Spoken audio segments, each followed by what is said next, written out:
in the middle of a snowstorm. Super fun. Welcome back to Restoration Valley. My wife and I bought this 130-year-old property in rural Minnesota a few years ago.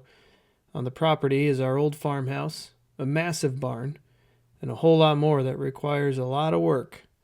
We and our 4 sons are on a mission to bring this little place back to life. This channel documents our journey. Hope you enjoy. In the last video, I used the skid steer to level out a spot for the sawmill to go. And if you haven't seen that video, go ahead and check that out before watching this one, just so you can get a little more context. Here I am smoothing out the gravel that we got, but don't forget about that nasty little stump over there. That's going to be a future video. That was not pleasant to deal with. Alright, got a few things to try and get done today. Number one is clear out a bunch of space over here behind me. Get some of that ice out and some snow taken care of, and then get some of these logs sorted a little bit better. There's a bunch of walnut over here. Goal number 2 is get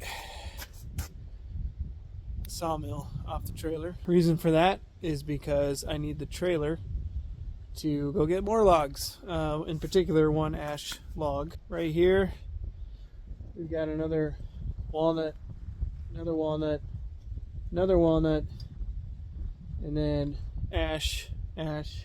Got to get this cleaned up, got to get some more space, got to be able to use my trailer. That's the goal, finding a good spot for the sawmill to sit a little bit longer. Today is my only really good day for weather. There's rain in the forecast tomorrow, there's snow in the forecast after that, and it'd be nice to take advantage of this today. So hopefully that can happen. So yeah, I'm gonna get the skid steer fired up, move the truck, and start getting to work. Going back to the beginning of this video, we had to go get the sawmill in the middle of a snowstorm. It was terrible. Luckily, my friend Jonah had access to a really nice truck that could haul the sawmill in those kind of conditions, and he came over and helped. It was awesome. At some point, I'm going to need to tighten down this screw terminal onto the battery. Right now, it's just loose. So some of you might be wondering a couple things at this moment is, number one, what kind of sawmill am I getting? And I will get to that in a little bit. But secondly, where the heck did this truck come from, and all that good stuff. So let me hit the truck first. Not hit, but talk about the truck, obviously. And then we can talk about what kind of sawmill I got.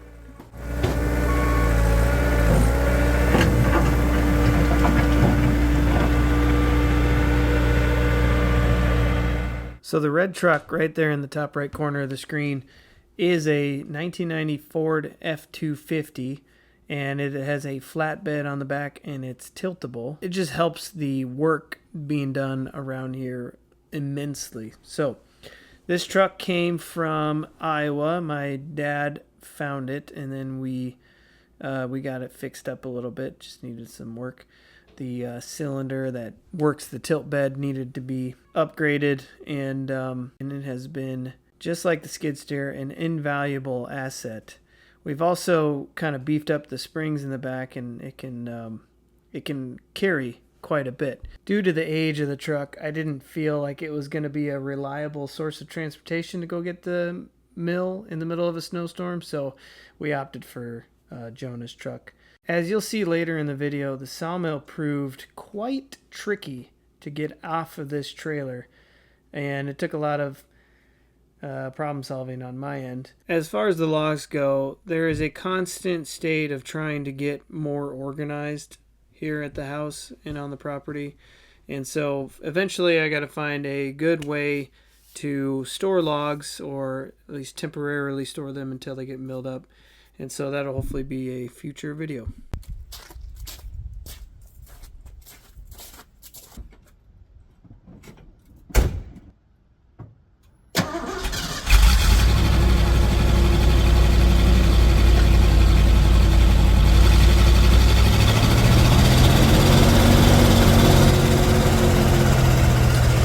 by the way, this is a 5-speed manual transmission, and it's been since college since I last drove a stick shift, but this one has proven to be equally as fun.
So the thing about unloading all this stuff and moving things around and was that it was getting colder as the evening wore on, and things just kept getting slippier and slippier.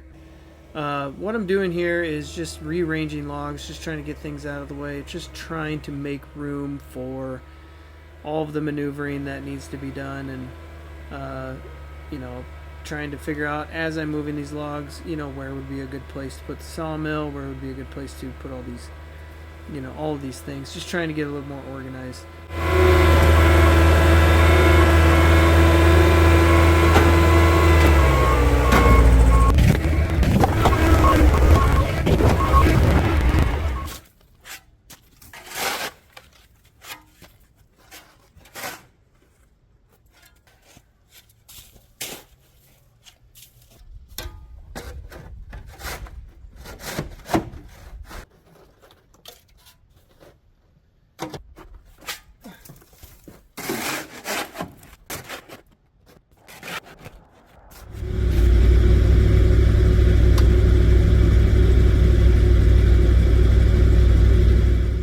So what you see me using there are these sort of telescoping poles. They have a ball on each end and they have a magnet on the other.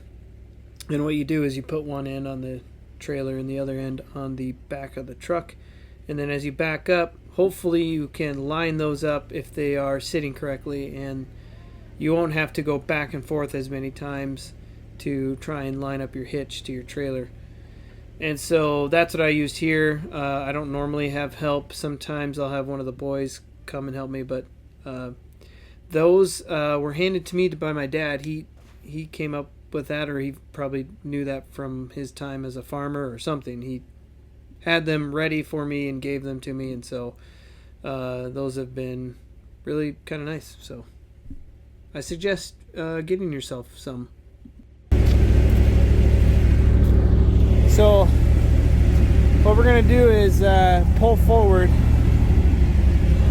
just straight up the driveway. And so I'm not going to do all the other stuff. I'm just going to have it on the ball. And by all other stuff, what I mean is I'm not hooking up the chains and I'm not hooking up brake lights and all that stuff.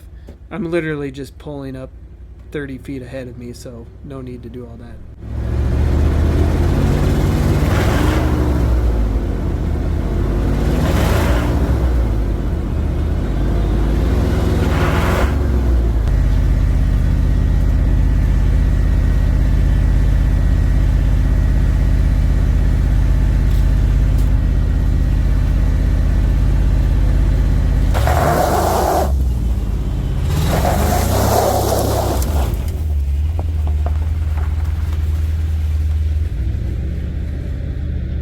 Next question is getting that off. I'm thinking I'll probably put it there, get that off, put it there, back the trailer back into this spot.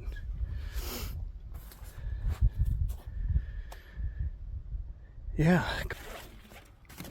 Do you ever have moments where you look back on something and you think, man, I was an idiot, or something along those lines? Well, that happened to me while I was editing this video.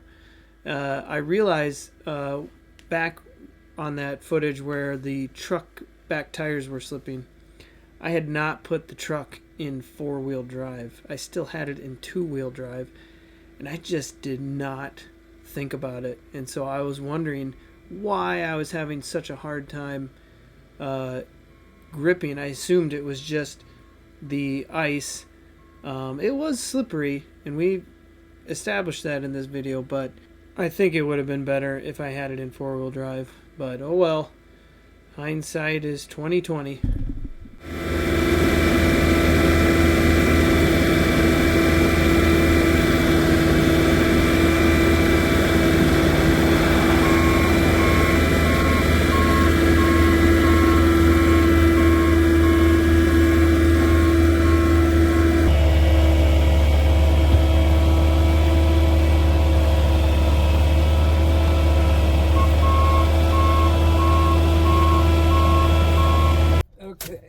One down, one to go. This is the tricky part. So what they did to get this on was they slid this one on to right about here. And then they took that other one and used it to push this one forward. So now I have the opposite problem. I got that one off, and now I need to move this one back. So what I think I'm going to do, drag it back. And how exactly, I'm not sure yet. But I'll probably hook up some chains, maybe a strap or something. And then it'll be only attached to the pallet. I don't want to do anything up here because I don't want to damage it. So attached to the pallet, we'll slide it back only until we can get to the point where I can use the forks. That's the plan. But you know how plans go. Sometimes they don't work. If there's anything I've learned in this whole ordeal, is to be flexible. Otherwise you can get pretty frustrated pretty quick. I'm going to take this old beat up fence post and set it right here, right in front of the pallet, and then I'm going to hook chains on here and go all the way back to the forks and attach them like that. And then in theory they will tug both at the same time as I go back.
I busted the pallet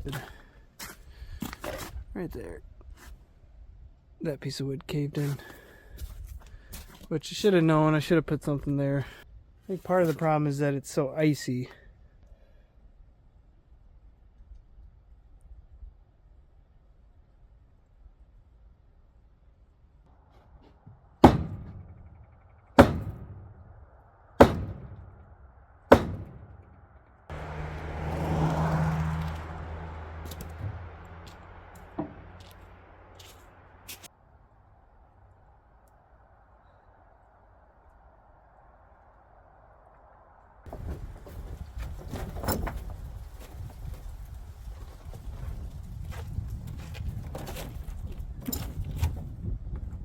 So I put the chain up there so that when it gets tight, it'll rub on that corner And those are the beds. So you've got your sawmill, you know. You got the rails that the log sits on. That's what those are on the bottom. They're just stacked. But I think that'll solve that problem, or at least I think it will. Let's try it again.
Yeah, that didn't work. It was sliding. How's that side doing? That one just came loose. Probably need better chocks. I think I'm gonna put some here too. It did start to move, which is a good sign. No doubt some of you are probably screaming at the TV to use my brakes and the trailer brakes.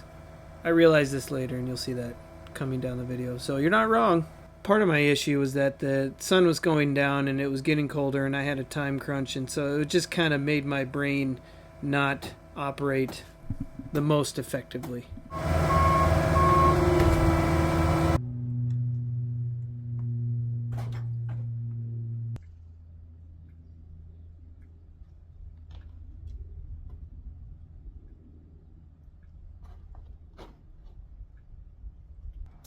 Okay, the next thing I'm going to try is connecting the brakes, the truck with the trailer brakes. Engage the brake system on the trailer as well as the truck, and then maybe let's try that and see what goes down.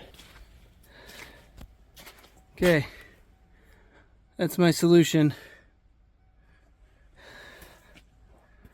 Brake lights are on, and brake lights are on. So let's give that a whirl.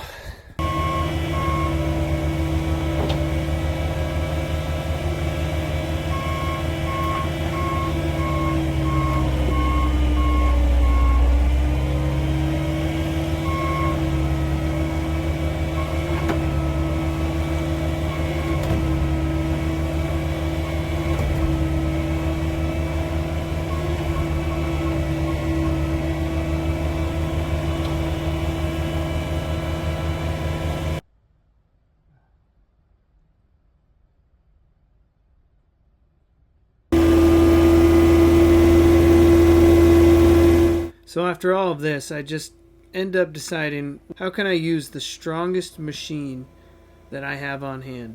So I grab the skid steer and then I use the forks and I start sort of trying to figure out a way how to get this thing to move. Obviously I'm slipping a little bit, but what I'm nervous about is the shape of the packaging in the sawmill itself. This thing is really tall and I'm really nervous about making it tip over. And so that, plus my operating skills still aren't great. I'm learning every day and getting a little bit better. But overall, this was the thing that I kind of wanted to avoid. Just because of all the variables that could turn this into a disaster. But I took my time and everything was ultimately okay and offloaded safely.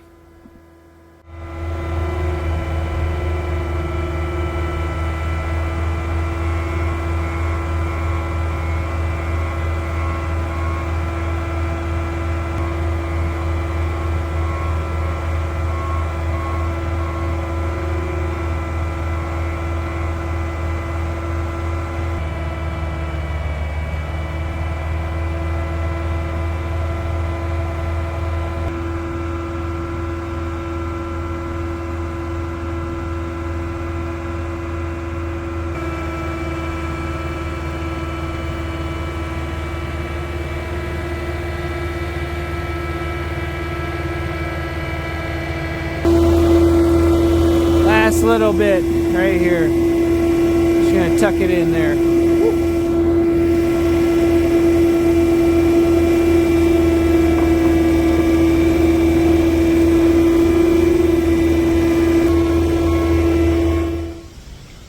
Okay, the time has finally come.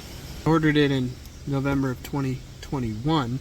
One whole year later, I got it in November, unloaded it in December. So January, we are at 7 months plus a year, 19 months later. That is a remarkably long time to wait. I'm usually never without my box cutter knife on me, but can't seem to find it, so kitchen scissors will have to do. Honey, I promise I'll put them back.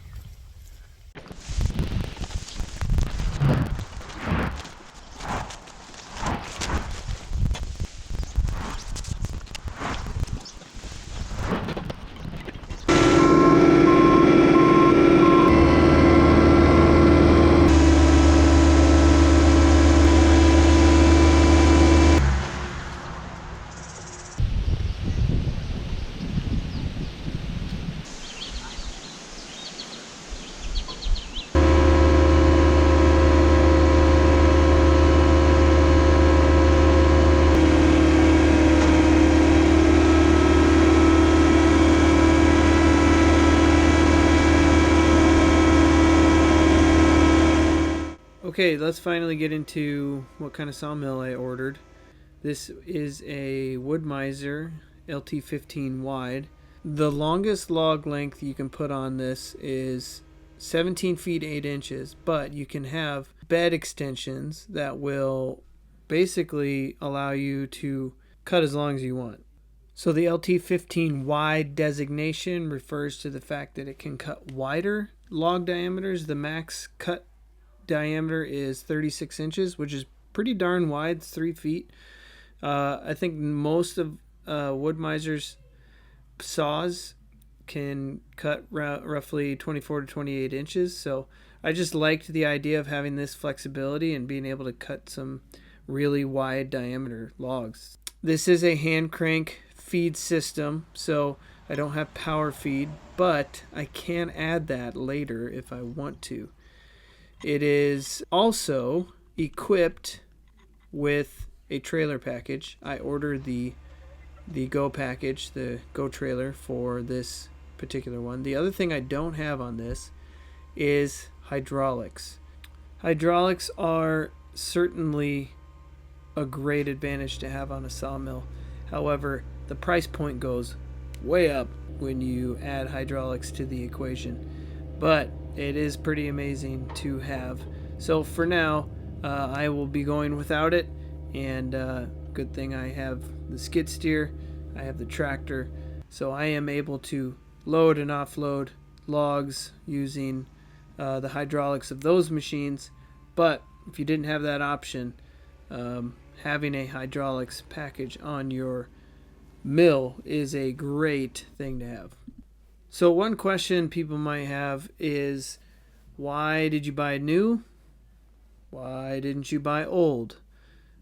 Well, I thought about that for a long time, and I actually did look for a while for old sawmills. I think at the time that I was looking around, I think a lot of people were buying sawmills up, and there just weren't very many old sawmills on the market. And the few that I did find were out of my price range or out of my state, and I just didn't have time to go look at those. And so that was one reason that pushed me toward a new mill. Another reason that I wanted to buy new was that if I had it new and I maintained it well, it should last me for a long time without very many problems. Of course, it's the last one that doesn't work. I think I might have cross-threaded or ruined the threads on this one a little bit, just because it was so wobbly when I was trying to put it in. This is the extra bed anyway, so I think for now we'll just keep the other three and not worry about it until later.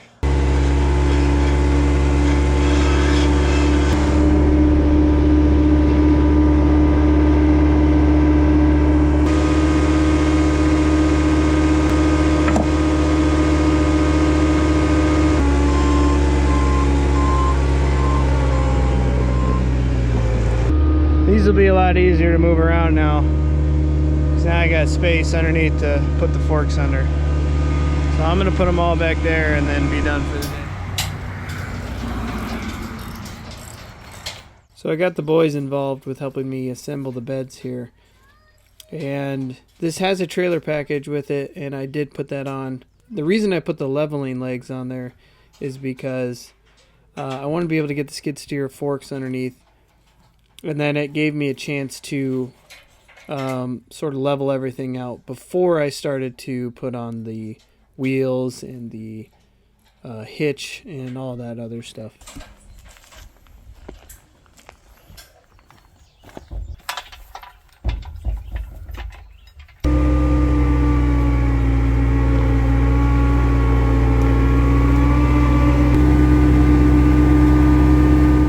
There's no footage of this, so you'll have to imagine with me what happened. So what I do is I take this assembly with the axle and the wheels, and it's currently upside down, but what I do is I go around here and I line it up exactly where I need it on the bed.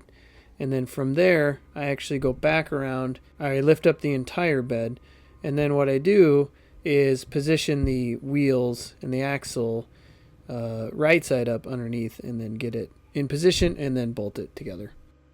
Okay, next on the to-do list is to get the wire through the beds so that it can hook up the trailer lights on that end to the front end here on the hitch. Calvin and I tried just feeding it through as it is, but it doesn't really work. So instead, we're going to try putting a wire through, and hopefully it's stiff enough and small enough that it won't catch on anything.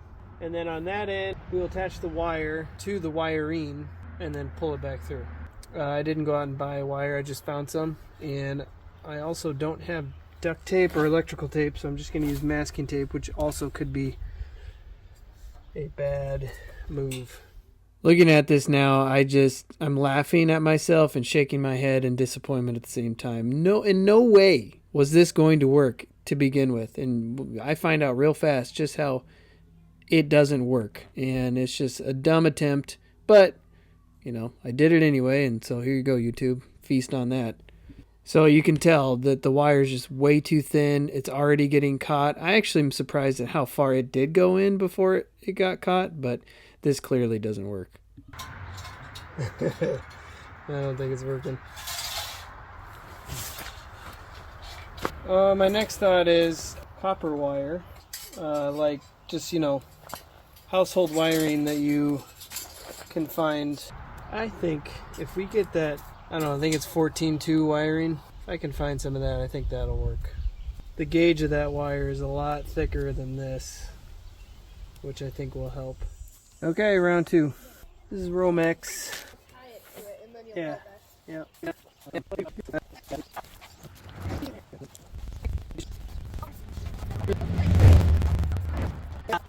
Yay. So this end?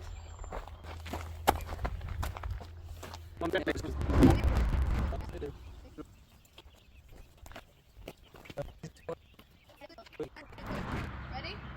No. I am now ready.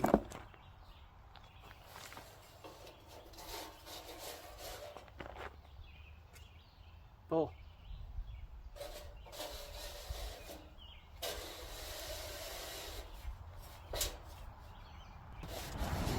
Got it. Okay, keep going. Stop. Okay. Success. Got it. Now we gotta attach the brake lights, panel, and then we gotta work on the stuff on the front. So there were no more bonehead moves by me on the assembly of the lights here in the front hitch. And it was really nice having Calvin working with me, my oldest, and I hope he enjoyed working with me as well. He is pretty handy when it comes to this thing. We are down to the final set of steps for this mill to come together. But we need to uncover the mill, need to bring it and precisely put it on the tracks here. And then we can finally start getting to these and sawing those up. I'm going to be really pumped about that. I'm very excited. This is a long time coming. So, had a lot of good helpers. There's one, and then there's my other one. Say hi, Haddon.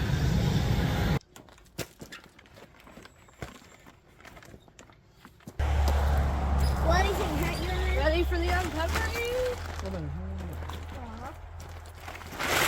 Hey, we don't just leave stuff on the ground here. We gotta.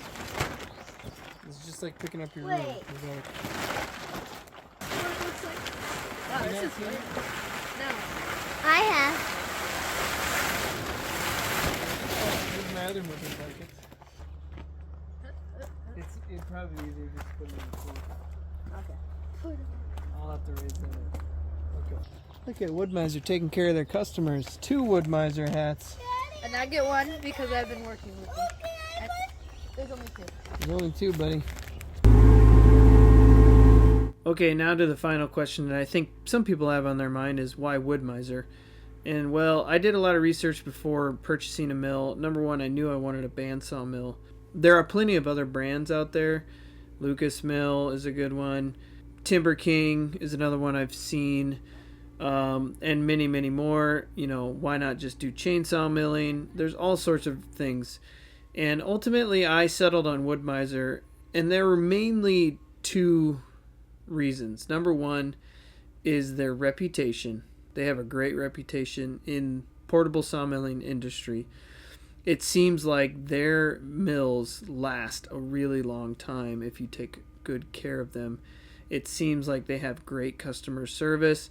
I have yet to really deal with any issues, which is great. And so the second thing is I wanted the cut capacity and the length capacity at its price point. And I really think you're getting what you pay for here. I think with some of the other mills, I'm sure they're great, and I'm sure there's great positive things about it. But to me, it seemed like you're getting your money's worth with Wood Miser.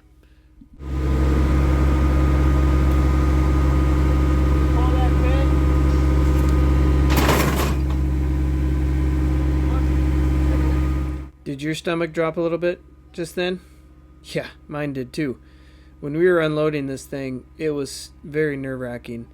And I kept trying to tell Calvin what to do, and at the same time not get his fingers pinched or anything like that. There's these little pins that you had to pull out. They have a spring on them that help keep, when it's in tow, they help keep the saw head in place. And so what we had to do was take the pins out and line everything up on the rollers so that we can get the head on all at the same time. And it was really tricky. The other thing that I did that was a no-no, I eyeballed level on the bed assembly, and that was dumb, and it came back to bite me.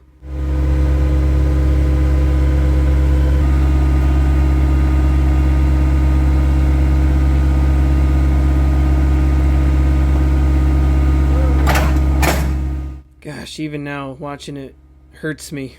I might have let out a swear word at this point. So what had happened was, because the bed wasn't level, when I took the straps off the forks that were holding the head on, everything started to roll back, and I saw it come. I tried to grab for it, if you saw that, and totally just did not get it. Luckily, the damage was very minimal, and I was able to get everything back on, and everything went well after this. But with such an expensive machine, it made my stomach drop. Well,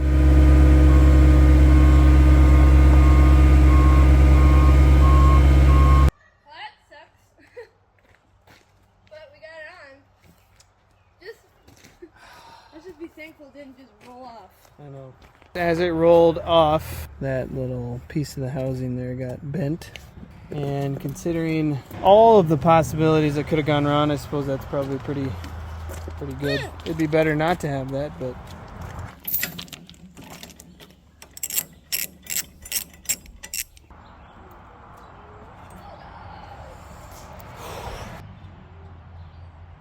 seriously, it could have been a lot worse.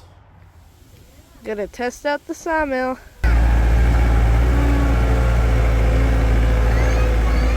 So after 19 months of waiting, getting the sawmill in a snowstorm, trying to unload it in frozen temperatures, almost ruining it by my ineptitude, we are finally at the point where I can start milling.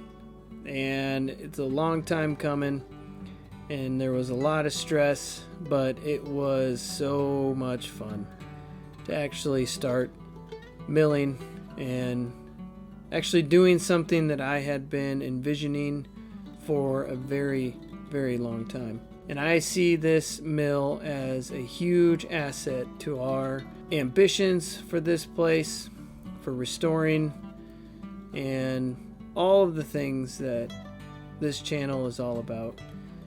So if you've made it this far, I just want to say thank you, and I'll see you on the next one.